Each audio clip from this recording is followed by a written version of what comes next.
사도신경으로 신앙 고백 드리겠습니다. 나는 전능하신 아버지 하나님 천지의 창조주를 믿습니다. 나는 그의 유일하신 아들 우리 주 예수 그리스도를 믿습니다.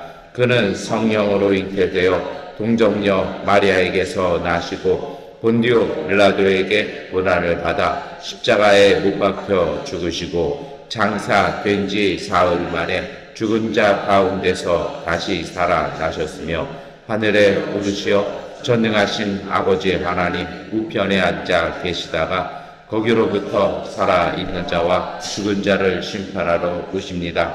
나는 성령을 믿으며 거룩한 공교회와 성도의 교제와 죄를 용서받는 것과 몸의 부활과 영생을 믿습니다. 아멘. 찬송가 461장 찬송 드리겠습니다. 십자가를 질 수 있나 주가 물어보실 때 죽기까지 다루리 성도 대답하였다.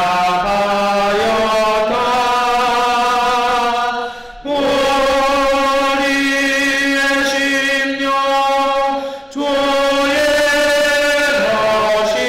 것이니 주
예레미야서 1장 1절 4절부터 10절까지의 말씀 세 번역본 성경으로 함께 읽겠습니다.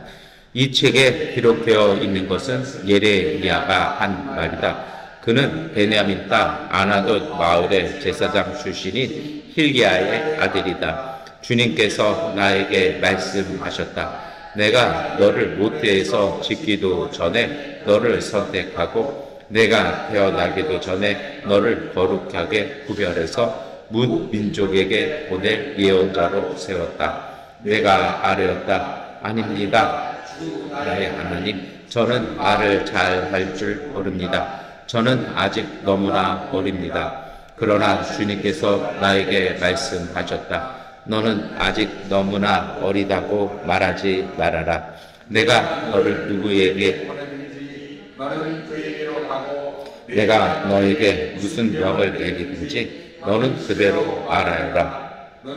그런 사람들을 두려워하지 말아라. 내가 늘 너와 함께 있으면서 보호해 주겠다. 나 주의 말이다. 그런 다음에 주님께서 손을 내밀어 내 입에 대시고 내게 말씀하셨다.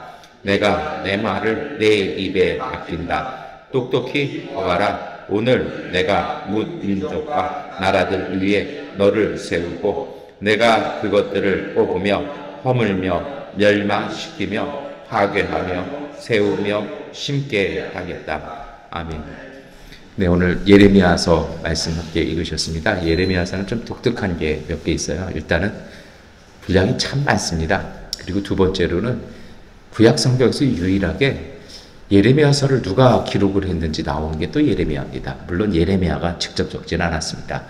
그가 예언을 아무리 해도 아무도 귀담아 듣지 않죠. 심지어는 묵살당하기도 하고 지워버리기까지 합니다. 그러자 이제 더 이상 예언을 할 수 없을 때가 되자 예레미야가 이제 자기의 제자 바룩을 통해서 기록하게 합니다. 그리고 본문에 나오는 얘기입니다만 그것을 이제 아무도 안 읽고 그걸 다 불살라 태워버리니까 봉인을 해서 읽을 수 있을 때 읽으라고, 그리고 때가 되면 읽으라고 남겨준 예언서가 예레미야서이기도 합니다. 그런 의미에서 예레미야서는 약간 계시록적인 성격도 갖고 있는 것이 사실입니다. 그런데 참 묘한 건 다른 예언서들에게도 사실은 그 예언자가 어떻게 부름받고 어떻게 이제 하나님을 소명을 받았는지가 나옵니다만 이렇게 1장 1절부터 대놓고 시작하는 거는 예레미야서밖에는 없습니다. 그런데 그게 이유가 있다라는 것이죠.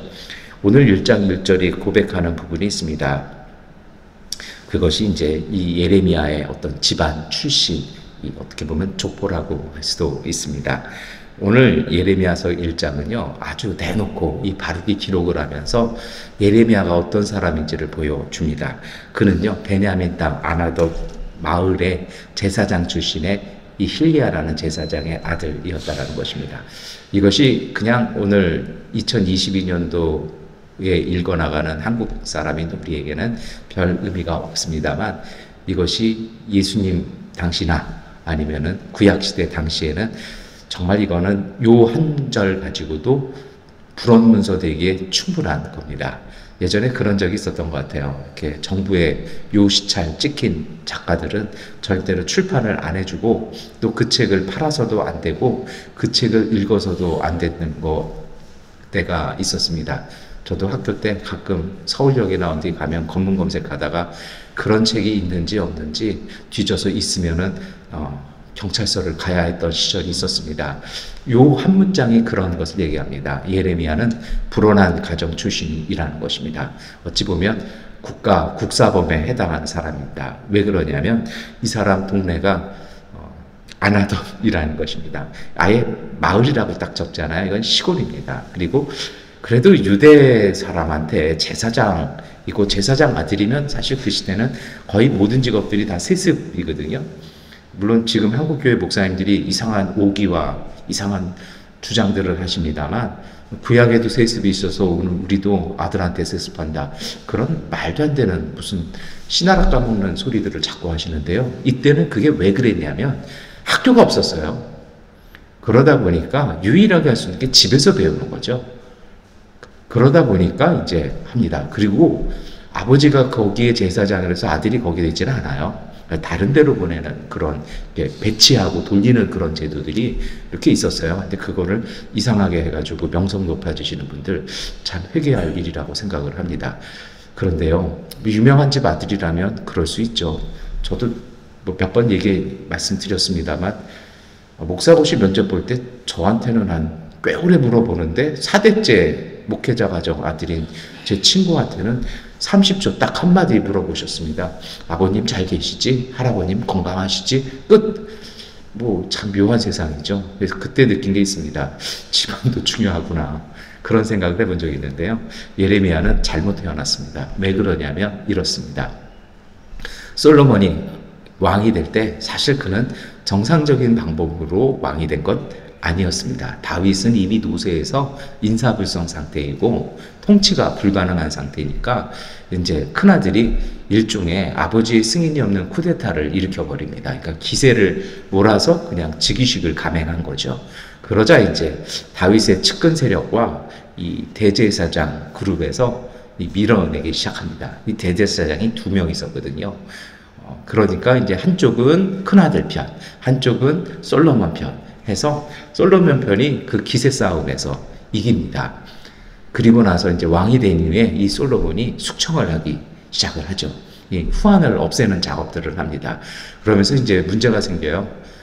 대제사장, 자기를 지지하지 않고 큰형을 지지했던 이 제사장을 어떻게 할 것이냐. 이 대제사장은 죽일 수 없잖아요. 그래서 묘한 형벌을 하나 내립니다. 그것이 무엇이냐면 이 아나독 지방으로 우리식으로 얘기하면 귀양을 보낸 것입니다. 그리고 나서 그 시대에 그렇게 귀양을 보낸다라는 건 뭐 귀양이라는 말 자체가 똑같습니다만 그 고장에서 한 발짝이라도 밖으로 나오는 순간 살해되는 것이죠. 이 사실은 솔로몬이 고안한 정말 아주 탁월한 정치적 탄압 기구이기도 한데요. 그리고 문제는 또 뭐냐면 이 사람이 이 아나돗이라는 동네가 어느 지파에 있습니까? 베냐민 지파에 있습니다. 그럼 베냐민 지파에 또 유명했던 왕이 있죠. 사울입니다. 사울을 지지하던 사람들, 그 아버지 때 다윗까지 있었고요. 또 다윗이 압살롬이 반란 일으켰을 때도 베냐민 지파 사람들은 다윗을 저주하고 조롱했던 사람들이기도 합니다. 어찌 보면 이 베냐민 땅이라는 곳이 이 다윗 왕실과는 좀 이렇게 척진 곳이기도 하고요. 거기다가 이 솔로몬의 후예들 그리고 지금의 예루살렘 대제사장 계열, 사독 계열의 대제사장들 계열 보기에는 이 아나돗에 유폐되어 있는 이 자신들에게 패배한 이 제사장 가문들은 뭔가 정적이죠.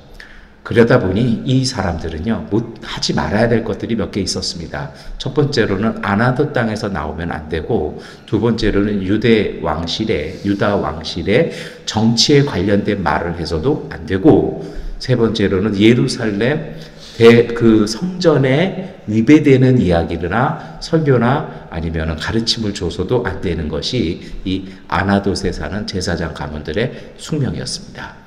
그런 집안에서 하나님이 예언자를 불러내신 것입니다. 왜 그랬을까요? 성경에 그 기록은 나오지 않습니다만 흔적은 이렇게 찾아볼 수 있습니다. 예루살렘 제사장 계열들 그리고 그 시대에 하나님 앞에서 이 부름받은 사람들이 다 왕실편에서 그냥 자신들 편한 대로 왕실 편한 대로 저주를 하고 아무도 안 하는 거죠. 그랬던 것 같아요.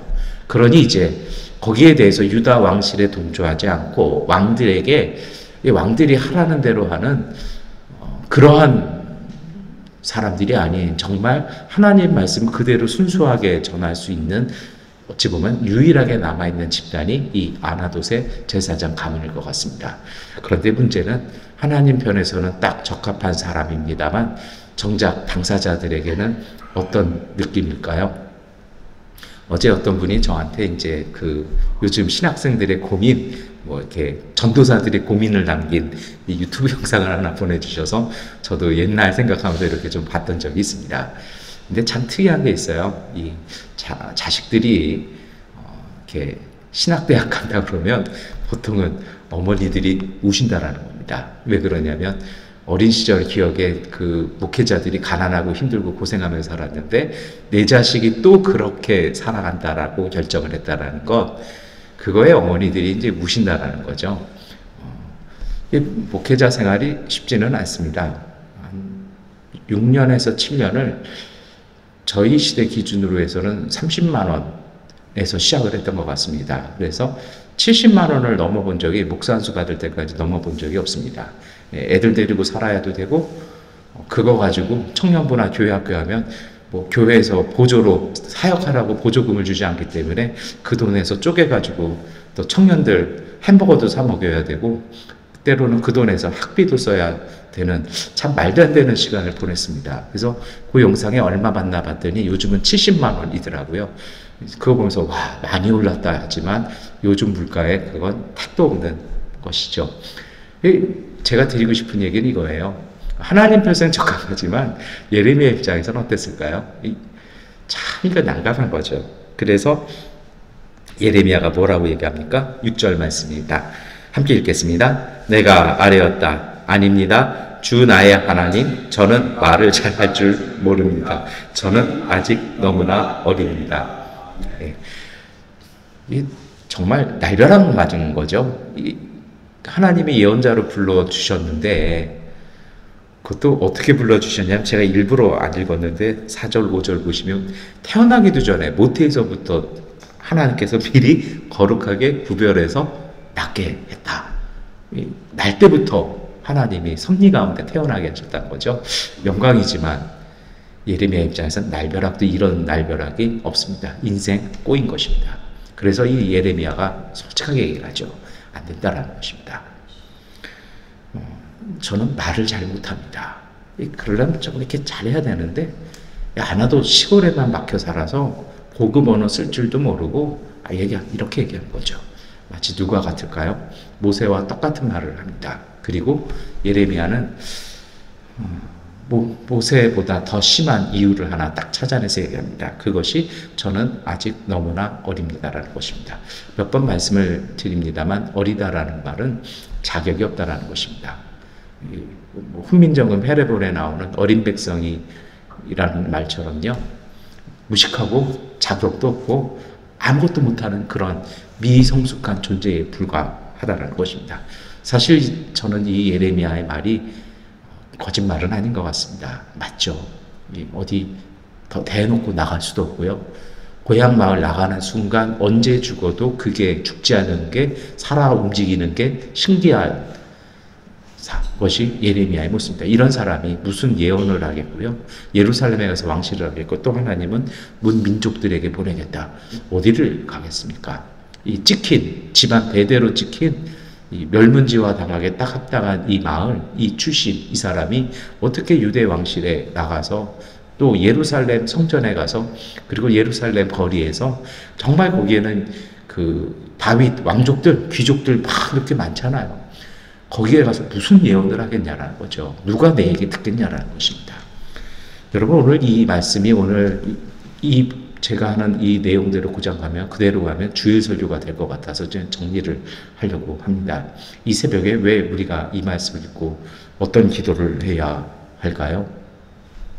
오늘 우리는요, 우리의 삶을 살면서 가장 범하기 쉬운 오류 중에 하나가 우리 스스로가 우리를 평가절하시킨다라는 것입니다. 판단한다라는 것이죠.